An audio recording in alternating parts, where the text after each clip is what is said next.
All right, Stan Bowman. I woke up, whatever day it was, in beautiful BC. Sun wakes me up. Looking out over Lake Okanagan, I see a DM in one of the group chats we're in, and our friend Devin in the group chat just goes, "Are you kidding me? Why do the Oilers do this shit?" And I turned to Amber. I said, "I think the Oilers might have just hired Stan Bowman." So I opened up Twitter, had my notifications off for my trip because I didn't want to be bothered. And I look, and sure enough, the Edmonton Oilers had hired Stan Bowman to be their new GM. We had spoken about this previously a couple of weeks ago on this show on Oilers Nation Radio. And again, I haven't had a chance to be on any shows yet, so I'll give my take on it. I said at the time, and I will remain consistent with this take as well, and it's what I tweeted. Does Stan Bowman deserve to never work in hockey again? No. And I do think, and especially after talking to some people, and I listened to Frank today on the DFO Rundown as well, and I had conversations with people behind the scenes about Bowman before, that the Kyle Beach situation, he wears the brunt of it because of the position he held. And rightfully so. You were the general manager. You were in hockey ops. That ultimately happened under your watch. Mm-hmm. There is also a side of it where Stan Bowman was let down by people above him, namely John McDonough, who had said, like, I have it handled. Like, the first time Stan Bowman ever heard about actually what happened to Kyle Beach, he had heard there was an incident with Brad Aldrich and Kyle Beach, and that's it. And John McDonough and the higher-ups in Chicago said they were handling it. They obviously didn't. Yeah. First time he heard about it was in the Jenner and Block report. The when, sorry? The Jenner and Block report that came out. The big thing, the first like kind of investigation into it all that unearthed it and the public saw it. That's when Stan Bowman heard what had happened in the minutia of all of it and the true events. Okay. Before that, he just knew there was an incident, right? I didn't know this. The incident, was it just vague? Like, hey, there's a situation. There was an incident between Brad Aldrich and Kyle Beach. John McDonough apparently told Stan Bowman or something along those lines that, hey, it's going to be handled. They're all handled. John McDonough? Higher up than Stan Bowman in the Hawks organization, right? So what year would what year would he have found out? Was that when we kind of all found out? Yeah. Oh, okay. Interesting. So that was like 2021. But what I said before, and again, this is where I'll stay true, is do I think Stan Bowman deserves to never work in hockey again? No. I believe in second chances. And when you read what Sheldon Kennedy had put together. Yeah, which is interesting. Which is significant. It's significant. I read that and I thought, okay, this is a guy who, and you can't say this, and Sheldon Kennedy kind of, I think, hints at it in his piece as well, if you read it. Other people in that Hawks organization did not do what Stan Bowman did. They didn't go out and make things. They didn't go put in the work. Yeah. They didn't go work with Sheldon Kennedy. And it wasn't Sheldon Kennedy reaching out to Stan Bowman saying, hey, do you want to do this? It was the other way around, right? Like, I think Stan Bowman is remorseful. I think he's regretful that he didn't dig into it more. Like, we heard him speak. So again, to repeat the line, do I think he deserves a second chance? Yes, he does.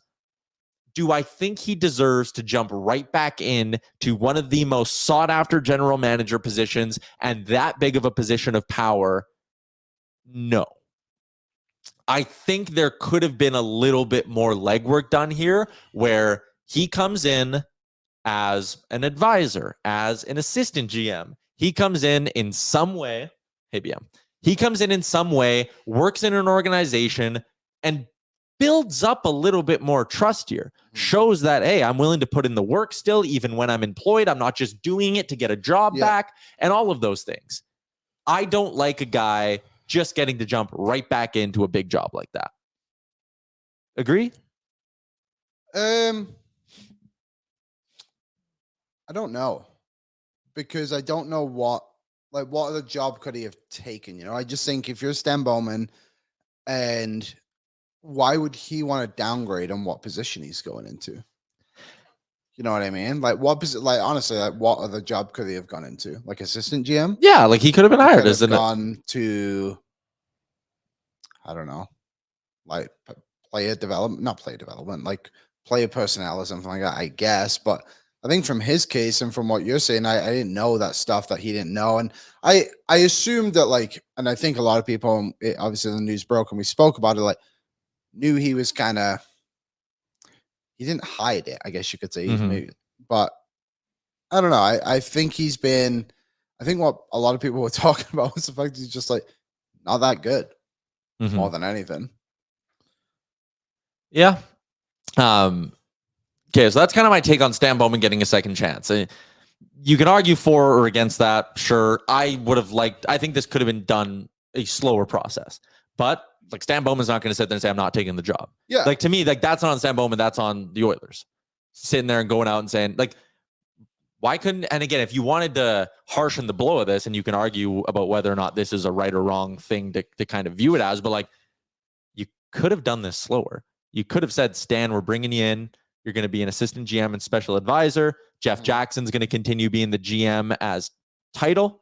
Yeah. And you could have softened this thing. And then after a year, you could have said, hey, Stan's done incredible work behind the scenes. You could point to organizations he'll work with in Edmonton or would have worked with at that point in Edmonton and said, hey, look, he's willing to make a positive impact in the community. He's been in the GM or in the assistant GM spot and worked with our front office for a year. And next summer you promote him. And we actually don't have this big of a media circus and backlash, right? You could have gone about this a different way. And that's where I think there was, again, a bit of an oversight from the Oilers here in all of this. They didn't read the PR of this well at all. Well, no, they didn't. And it's funny, like we kind of spoke about, like the day they do it, the time they do it, all that stuff. Like it was very much like an NHL cover-up for what they were about to break. Yeah, that's fair. You know, the other thing too, like Mulick said, he started working with Sheldon Kennedy 3 months prior to Jeff Jackson being hired or something like that. Or 3 months after Jeff Jackson was hired, probably not a coincidence. I don't know that. I don't know what the timeline was, but what I will say is Sheldon Kennedy, who has done exceptional work in many of these kinds of spaces, he has absolutely zero reason to put his reputation and the work that the Respect Group does. He has zero reason to put that on the line for the Oilers or for Stan Bowman. Oh, hockey in general. Him and hockey has done him zero favors. Yeah. Stan Bowman and him had no relationship prior. These are not lifelong buddies, and Sheldon Kennedy's going, Wink, I'll do you a solid. Like that's why Sheldon Kennedy's word carries so much weight in all this for me. And the other thing that also carries weight is what Stan Bowman said and what was in Sheldon Kennedy's piece. Stan Bowman and Kyle Beach have a relationship now. Yeah, to an extent.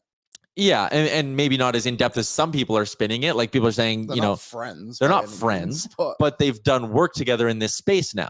And that matters. And that's, again, Kyle Beach has zero reason to do this kind of stuff and to allow Stan to come into Trinity Western where Kyle was coaching. Yeah. Kyle Beach has zero reason to allow for that to happen unless he believes Stan Bowman is remorseful and has changed and can be a positive figure going forward. Yeah, and I think for me that was kind of the turning point in all of this, because obviously when it happens, you're just like, really, like we're doing this again. Yeah. Like, how many times have we gone through this? And sure, it's worked a couple of times. Like Evander Kane's turned out to be a good player for them. Zach Cassian obviously was a bit like that. Corey Perry, but it doesn't matter, quite frankly, what we think about the hiring. It matters that Kyle Beach, what he thinks, and if he's kind of good at it, then we should be accepting of it. I think another side of it too is maybe for people who have been involved with like sexual assault, sexual harassment, like I'm sure this has a different input on them, and I totally get that, and I can see why it's disappointing that you would see your favorite hockey team, your favorite sports team go out and hire someone who's been involved in this. But I think when you look into it too, stuff like you said, like you didn't know until it was kind of too late. Yeah. And I think that's maybe a layer of it too. Like I really appreciated what Stan Bowman went out and said in his press conference and the layers of his questions and him talking about how he needs to make the fans respect him. Yeah, absolutely. He needs to figure that out on his own. And Greg wrote a piece on Oilers Nation. He needs to now walk the walk. Like he needs to have a positive impact, not just on the Oilers, but also on the city and just the surrounding parts of it, just hockey in general. Like he needs to help the game get to a better place, because we all know it's kind of shit. The hockey culture is not a good thing.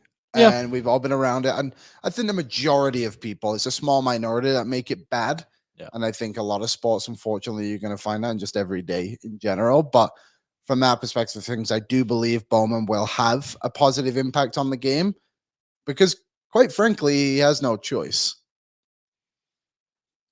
Totally. Yeah. Like you get a second chance now, you're not getting third kind of thing, right? Also, you just got to do a good job. Yeah.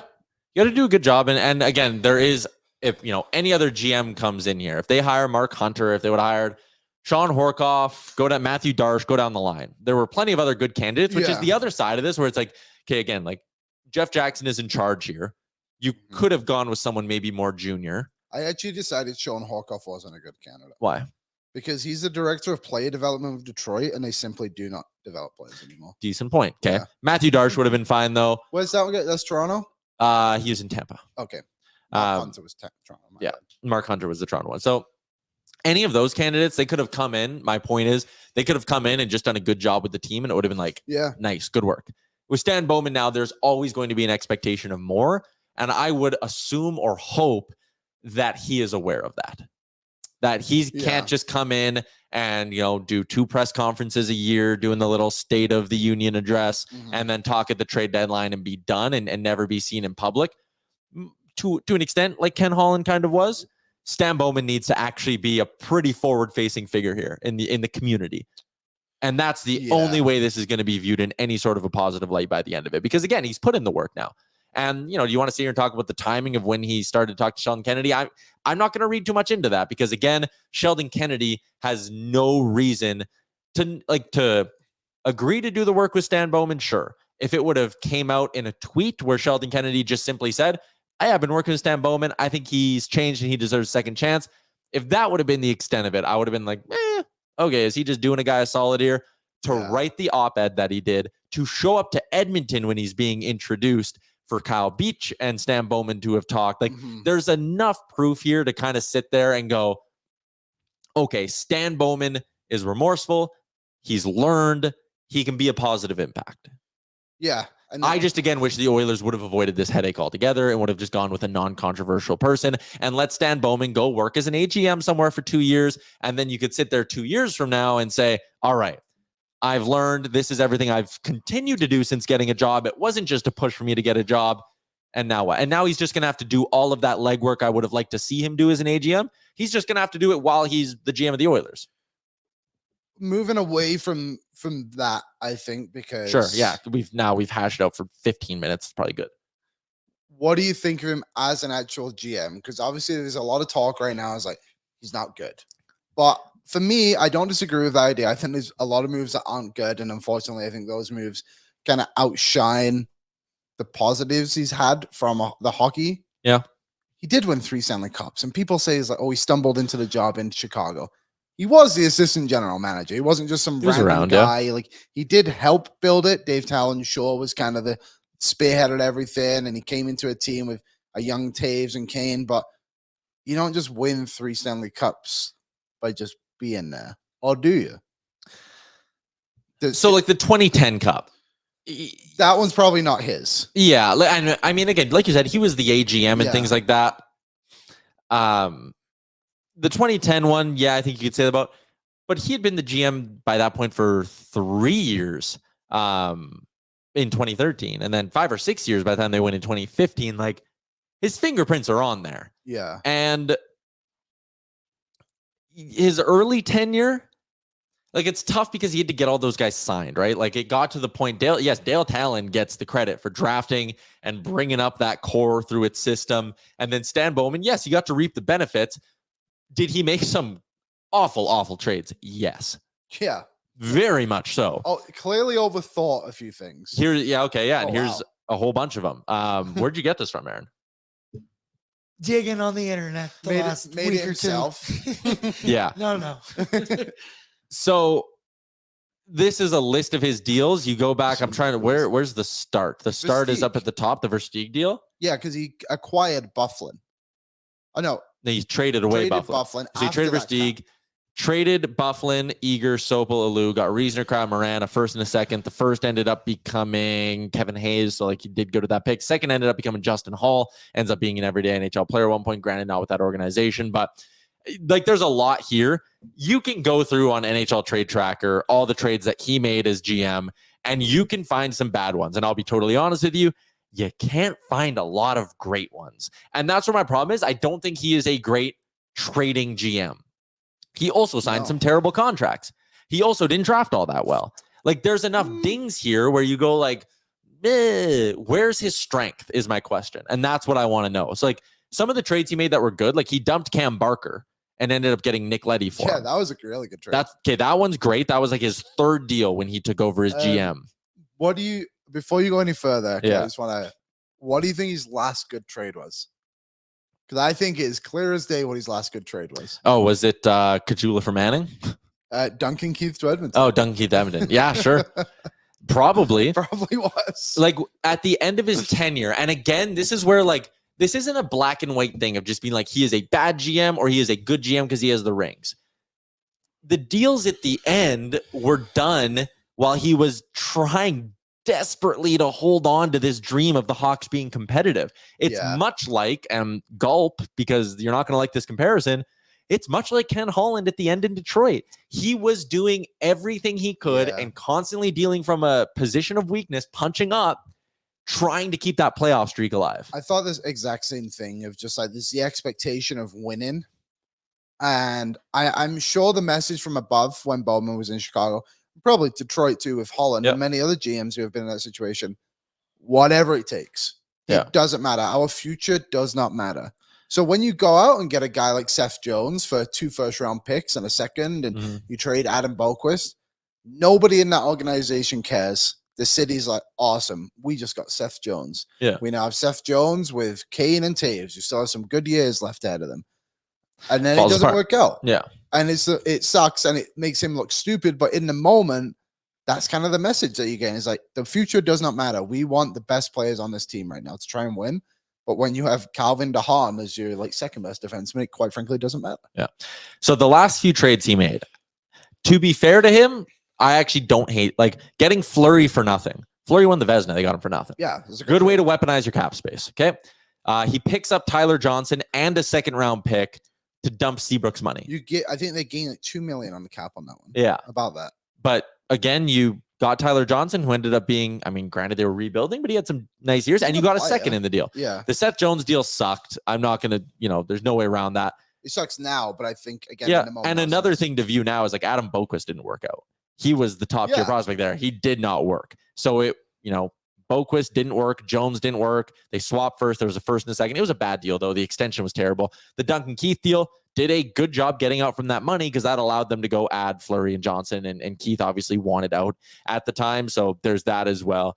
The Brandon Saad fiasco is quite honestly one that scares me.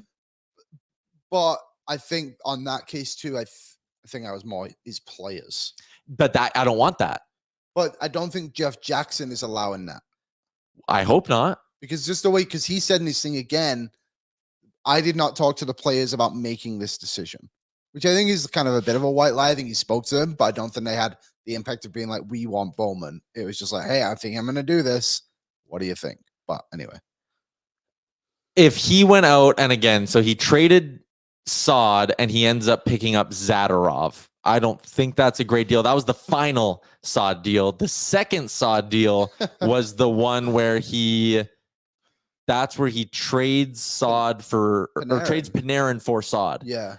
Terrible. Again, like Artemi Panarin goes on to be a star and you got Brandon Saad because you think your core guys like him more than Panarin. I know minutia. Panarin had to get paid eventually, blah, blah, blah, blah, blah. He ends up leaving Columbus as a UFA, but still, that was a bad deal. Yeah. You needed to get more / whatever. So again, he fumbled a handful of Saad deals, which I don't love because it shows at times he can value loyalty over effectiveness. He lets loyalty cloud his vision a bit. I think is a fair way to look at Stan Bowman's time in Chicago.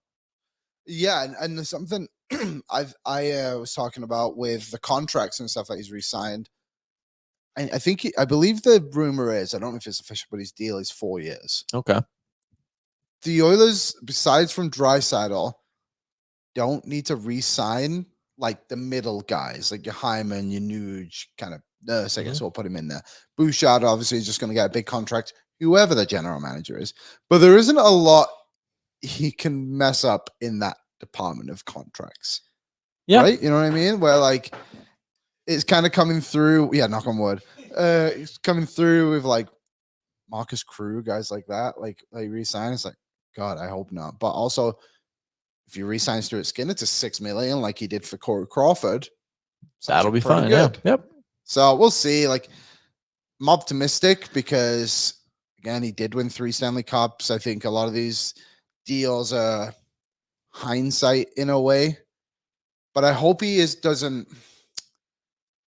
What's the word I'm looking? Kind of jump the gun on things, like signing Brian Bickle, going in Dale Weiss, who had a good run with Montreal, and trading Philip Deneau for it. Like, he needs to be smarter than that. Needs to be smarter than that. And again, maybe we talked about the away from hockey issues and the Kyle Beach situation and everything he wasn't responsible for in all of that.